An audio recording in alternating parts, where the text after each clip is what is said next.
Senhoras e senhores, bem-vindos a outro episódio de Sombras do Império, onde descascamos as camadas do tempo para revelar as verdades sem adornos do passado.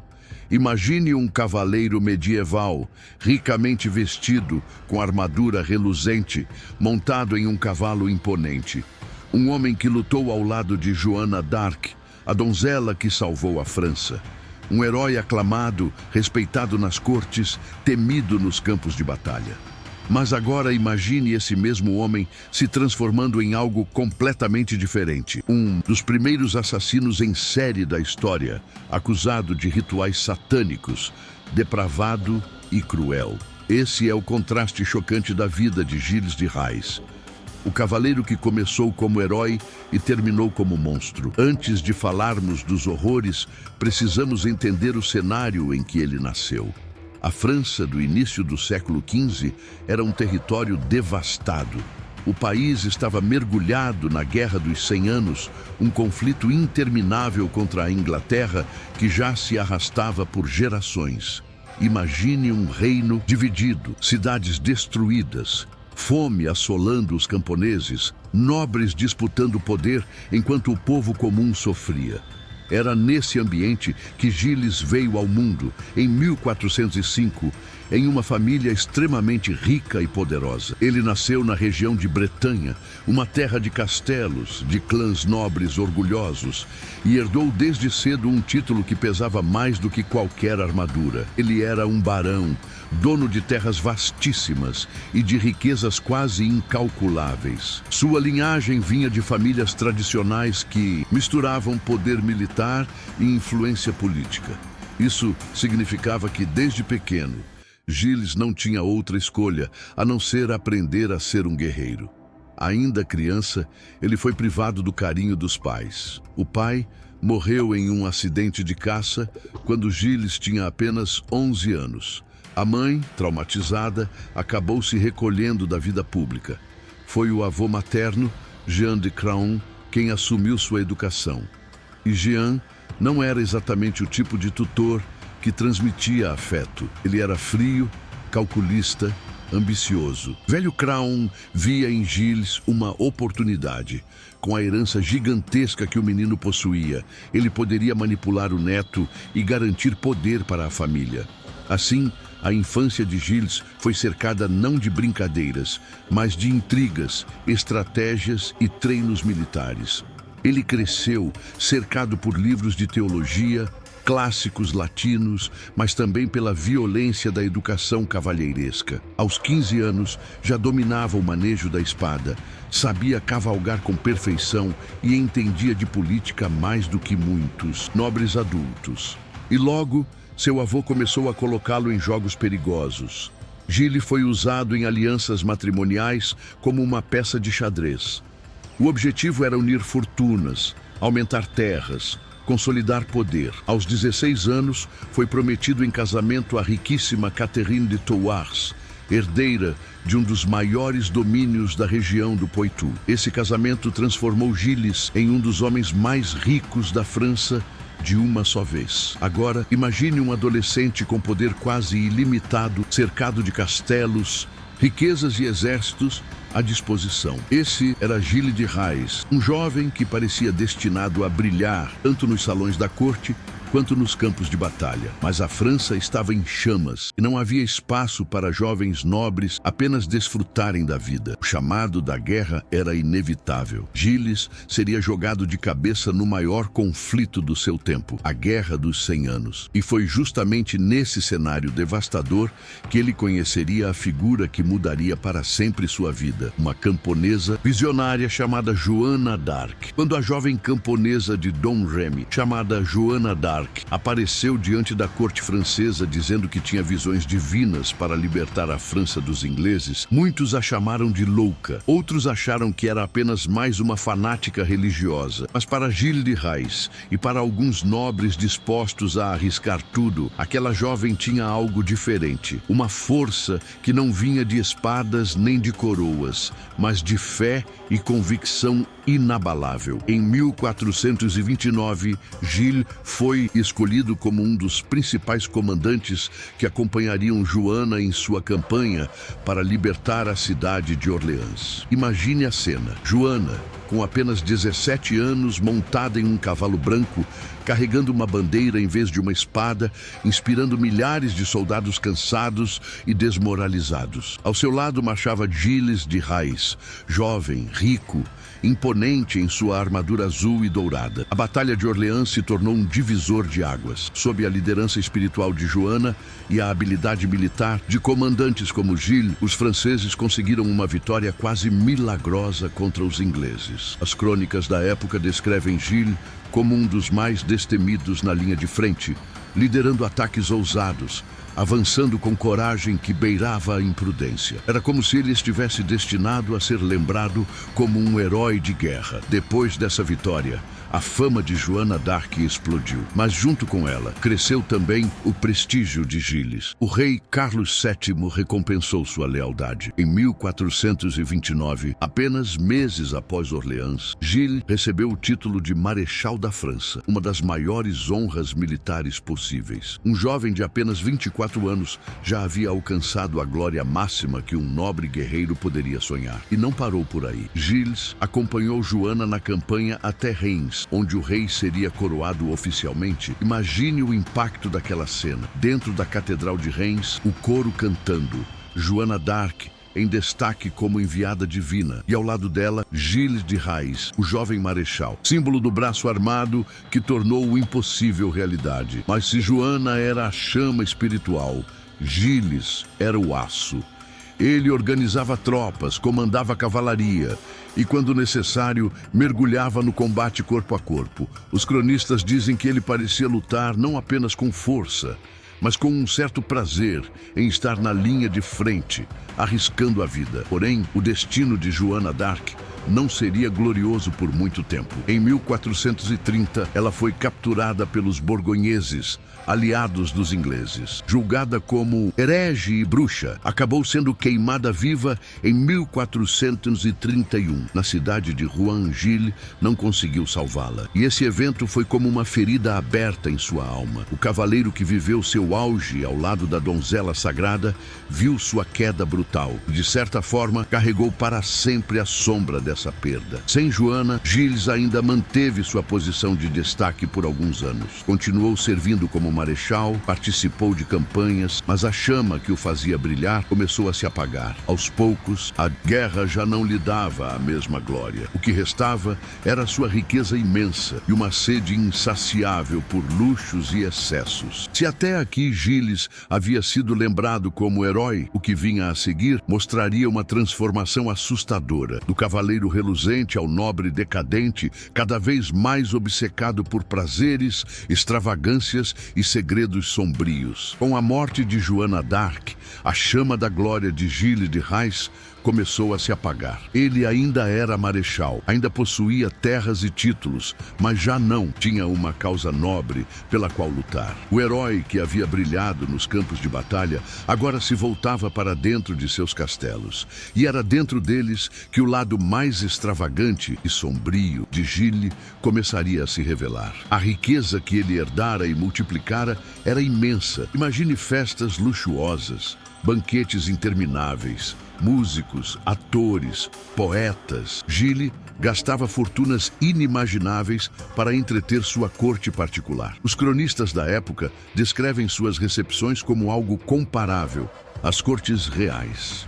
Seus convidados eram recebidos com mesas repletas de iguarias raras, vinho fluindo como rios e apresentações teatrais que deixavam todos boquiabertos. Gilles, inclusive, se destacou como patrocinador das artes. Ele financiou peças grandiosas, produções caras que envolviam dezenas de atores, cenários sofisticados e figurinos luxuosos. Sua obra mais famosa foi um drama religioso chamado O Mistério do Cerco de Orleans, uma peça teatral que ele bancou para eternizar a memória da libertação liderada por Joana d'Arc. Mas, para bancar esses espetáculos, o dinheiro parecia desaparecer como água em areia. E aí entra um detalhe importante. Apesar da riqueza, Gilles não sabia administrar nada. Ele gastava muito mais do que arrecadava. As dívidas começaram a se acumular. Ele vendia terras, hipotecava castelos e, mesmo assim, continuava vivendo como se fosse um príncipe. Mas suas excentricidades iam além da arte e do luxo. Gilles começou a se interessar por aquilo que na época era considerado perigoso e proibido: a busca pelo oculto. Ele contratava alquimistas, magos, astrólogos, todos prometendo transformar chumbo em ouro ou invocar demônios que revelariam segredos do universo. Nomes como Francesco Prelati, um italiano que dizia ter contato com um demônio chamado Baron, circulavam em seus salões. Gilles buscava desesperadamente fórmulas mágicas para recuperar sua fortuna perdida. Imagine um dos homens mais poderosos da França, que já havia sido marechal, agora trancado em seus aposentos com bruxos, queimando estranhas substâncias em caldeirões, recitando palavras em latim e pedindo que espíritos lhe dessem ouro. Era como se a glória do guerreiro tivesse se transformado em uma caricatura trágica. Os vizinhos e camponeses começavam a comentar. Havia boatos de rituais estranhos, de desaparecimentos misteriosos de crianças nas redondezas dos castelos de Gilles. No início, eram apenas murmúrios. Afinal, quem teria coragem de acusar um nobre tão poderoso? Mas, aos poucos, as histórias se tornariam mais frequentes, mais sombrias, e acabariam revelando o lado mais tenebroso da alma de Gilles de Rais. Se até aqui ele era visto como excêntrico e falido, o que viria a seguir o colocaria no imaginário popular, não como herói, nem como nobre, mas como monstro. Os banquetes luxuosos, as peças teatrais caríssimas e os experimentos com alquimistas já eram suficientes para manchar a reputação de Gilles de Rais. Mas nada disso se compara ao que viria a seguir, porque por trás dos muros de seus castelos, escondido do olhar público, Gilles passou a se entregar a rituais e crimes que fariam dele uma das figuras mais sinistras da Idade Média. Era um tempo em que superstições e crenças no sobrenatural se misturavam com a vida cotidiana. Bruxos, feiticeiros e alquimistas prometiam poder, conhecimento e riquezas. E Gilles, desesperado por recuperar sua fortuna e obcecado por desafiar os limites do humano, se aproximou ainda mais desses homens. Um deles, o italiano Francesco Prelati, convencia Gilles de que com os rituais certos poderiam invocar demônios que trariam ouro e glória de volta. E foi nessa busca pelo impossível que a escuridão tomou conta. Os relatos do julgamento de Gilles de Rais, feitos anos depois, descrevem uma sucessão de crimes hediondos, sequestros de crianças camponesas levadas até os castelos de Gilles com a promessa de trabalho, alimento ou caridade. Mas, dentro daquelas paredes, o destino era a morte. Segundo as testemunhas, as crianças eram submetidas a abusos, torturas e assassinatos. Gilles parecia encarar isso como parte de um ritual macabro, um sacrifício para agradar as forças ocultas que acreditava poderiam lhe trazer poder. Muitas vezes, os corpos eram queimados, enterrados em segredo ou simplesmente desapareciam sem deixar vestígios. Os números variam, mas as estimativas oficiais da época falam em dezenas, talvez centenas de vítimas. Era uma sequência tão monstruosa que séculos depois, a lenda de Gilles de Rais seria comparada à de Barba Azul, o personagem de contos populares que matava suas esposas. Só que nesse caso não era conto de fadas, era realidade. Mas como um nobre tão poderoso conseguiu esconder crimes tão graves por tanto tempo? A resposta é simples: o medo. Quem ousaria acusar um marechal da França, um herói da Guerra dos 100 Anos, de assassinar crianças? As famílias das vítimas ficavam em silêncio. aterrorizadas. Os rumores corriam entre os camponeses, mas as autoridades locais fechavam os olhos. Só que aos poucos, os desaparecimentos se tornaram numerosos demais para serem ignorados. E os hábitos excêntricos de Gilles, suas alianças com bruxos, suas extravagâncias financeiras, sua arrogância com vizinhos e clérigos, começaram a chamar a atenção da igreja. O que antes era apenas boato começaria a se transformar em denúncia formal. Era o início do fim para Gilles de Rais. Do herói celebrado em Orleans, ele estava prestes a se tornar réu em um dos julgamentos mais chocantes da história medieval. As sombras que envolviam Gilles de Rais finalmente chamaram a atenção das autoridades. A igreja, incomodada com seus hábitos extravagantes, suas alianças com bruxos e os rumores cada vez mais fortes sobre desaparecimentos de crianças, decidiu agir. Em 1440, o bispo de Nantes abriu uma investigação oficial e não demorou para que os boatos se transformassem em acusações concretas. Famílias começaram a falar. Servos que haviam presenciado cenas horríveis dentro dos castelos decidiram quebrar o silêncio. O que até então era apenas murmúrio no campo virou escândalo público. Gilles foi preso em setembro de 1440 e levado a julgamento diante de um tribunal eclesiástico e civil. O processo ficou registrado em detalhes raríssimos para a época, o que nos permite hoje reconstruir o drama que se desenrolou. Durante as primeiras sessões, Gilles tentou se impor. Ele era um marechal da França, um nobre de alto escalão. Elevava a voz, intimidava. Testemunhas exigia respeito. Mas à medida que mais pessoas surgiam para depor contra ele, sua posição foi enfraquecendo. Servos relataram os crimes em detalhes. Sequestros de meninos e meninas, abusos, torturas, mortes em rituais macabros. Camponeses falaram dos filhos que nunca voltaram para casa. Alquimistas confirmaram as bizarras tentativas de invocar demônios em troca de ouro. O castelo de Tifalges, um de seus principais domínios, foi descrito como cenário de horrores. Os juízes ouviram relatos que gelaram a sala do tribunal. Crianças eram atraídas com promessas de emprego ou esmolas. Depois, eram mortas de formas cruéis. Muitas vezes, Gilles observava tudo como se fosse um espetáculo. Um homem que outrora aplaudia peças teatrais, agora aplaudia o sofrimento humano. A cada depoimento, a figura de herói se desmanchava. O marechal da França já não parecia um guerreiro de glórias passadas, mas sim um monstro de carne e osso. E então veio a confissão. Pressionado pela igreja, aterrorizado com a ameaça de excomunhão, Gilles de Rais cedeu. Ele confessou em público seus crimes. Admitiu ter assassinado inúmeras crianças, descrevendo práticas que horrorizavam até os homens acostumados à violência da Idade Média. A confissão foi devastadora. Não havia mais espaço para dúvidas. O tribunal condenou Gilles de Rais à pena máxima, a morte. No dia 26 de outubro de 1440, diante de uma multidão reunida em Nantes, Gilles foi conduzido ao cadafalso. Era uma cena paradoxal. De um lado, um condenado por crimes inomináveis. De outro, um homem que havia sido herói, marechal, companheiro de Joana d'Arc. Alguns relatos dizem que, nos momentos finais, Gilles mostrou arrependimento, pedindo perdão às famílias das vítimas e entregando sua alma a Deus. Outros dizem que ele subiu à forca com dignidade teatral, como se encenasse sua própria morte. O corpo de Gilles foi enforcado e, em seguida, queimado em praça pública. Assim terminava a vida de um dos personagens mais contraditórios da história medieval. Um herói de guerra transformado em assassino.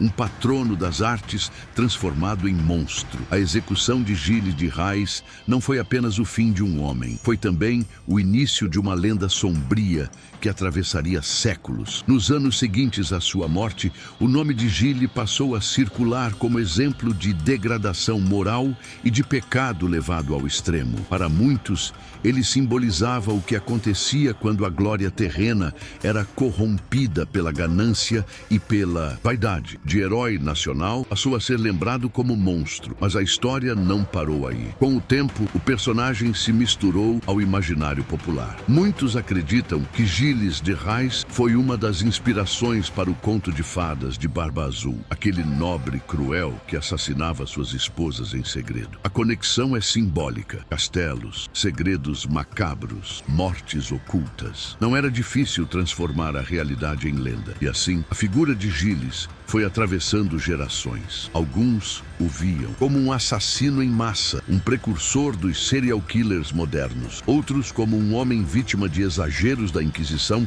talvez não tão culpado de tudo o que lhe foi atribuído. Até hoje, há quem questione se todos os crimes descritos nos autos do julgamento realmente aconteceram, ou se parte foi inflada pelo desejo da Igreja de dar um exemplo. O certo é que Giles de Rhys permanece como um dos personagens mais enigmáticos da Idade Média. Um homem que andou ao lado de Joana d'Arc, que comandou exércitos, que financiou artistas e encenou peças teatrais, mas que também mergulhou em rituais de magia, crimes hediondos e em uma espiral de destruição. Sua vida nos lembra que, na história, as linhas entre glória e ruína são tênues, e os mesmos muros que podem erguer heróis também podem esconder monstros. E talvez seja por isso que a história de Giles de Rhys continua a nos fascinar. Porque não é apenas a biografia de um homem do século XV. É um reflexo do lado mais luminoso e também do mais sombrio da condição humana. Se você chegou até aqui, sabe que a Idade Média está cheia de personagens assim. Heróis que se transformaram em vilões, santos que se tornaram pecadores, reis que perderam tudo. E essa não é a última história que vamos contar. No próximo episódio, vamos explorar outro nome marcante da história medieval. Alguém cuja vida também foi marcada por glória e tragédia. Não perca!